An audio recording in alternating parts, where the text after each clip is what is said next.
મુખ્યમંત્રી ભૂપેન્દ્ર પટેલે વોશિંગ્ટન ડીસીમાં યોજી વિવિધ બેઠક. ગૂગલ અને માઇક્રોનના સીઈઓ તેમજ પરપ્લેક્સિટી એઆઈના વડા સાથે યોજ્યો સંવાદ. સેમિકન્ડક્ટર અને રિન્યુએબલ એનર્જી ક્ષેત્રે વૈશ્વિક રોકાણ તથા ટેકનોલોજી સહયોગ અંગે કરી ચર્ચા.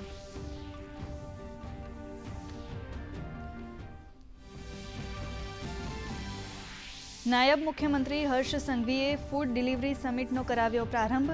કહ્યું, સ્ટેચ્યુ ઓફ યુનિટીથી લઈને કચ્છ સુધી ફૂડ ડિલિવરી ઇકોસિસ્ટમ વિકસાવવામાં રાજ્ય સરકારનો રહેશે સંપૂર્ણ સહયોગ. ફૂડ ડિલિવરી માટે પેટ્રોલને બદલે ઇલેક્ટ્રિક વાહનોના ઉપયોગને અગ્રતા આપવા અનુરોધ.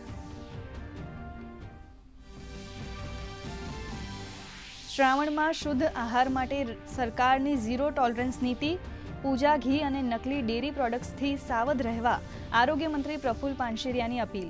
ભેળસેળિયા વેપારીઓની ફેક્ટરીઓ કરાઈ સીલ, તો નાગરિકોએ ખરીદીમાં સાવચેતી રાખવી અનિવાર્ય.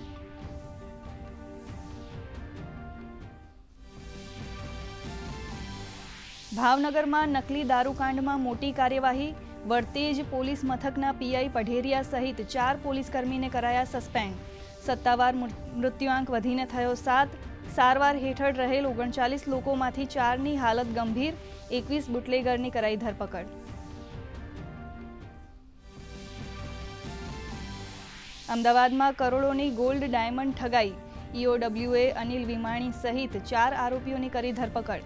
રૂપિયા 4.45 કરોડથી વધુનું છેતરપિંડી પ્રકરણ. તો વિસનગરમાં ઝડપાયું નકલી નોટો છાપવાનું મોટું કૌભાંડ. વિજાપુર એચડીએફસી બેંકના એટીએમમાં નકલી નોટો જમા થતાં સમગ્ર પ્રકરણ આવ્યું બહાર. 4 શખ્સની ધરપકડ. કેન્દ્રીય ગૃહમંત્રી અમિત શાહની અધ્યક્ષતામાં દક્ષિણી ક્ષેત્રીય પરિષદની બેઠક.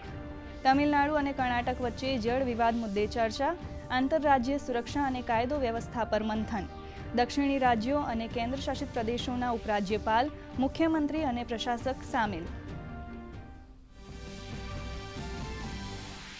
ભારત અને જાપાનના સંરક્ષણ મંત્રી વચ્ચે નવી દિલ્હીમાં દ્વિપક્ષીય બેઠક. સંરક્ષણ અને સુરક્ષા સહયોગ વધારવા પર ચર્ચા. દરિયાઈ સુરક્ષા અને ટેકનોલોજી સહયોગ પર ફોકસ. હિન્દ પ્રશાંત ક્ષેત્રમાં સ્થિરતા માટે ઘડાશે નવી રણનીતિ.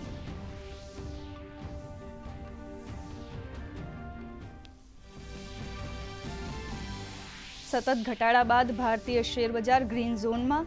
સેન્સેક્સ 600થી વધુ પોઈન્ટના, જ્યારે નિફ્ટી 150થી વધુ આંકના વધારા સાથે કરી રહ્યું છે કારોબાર. ડોલર સામે ભારતીય રૂપિયો 95.61ના સ્તરે. સોના ચાંદીમાં આજે નોંધાયો વધારો.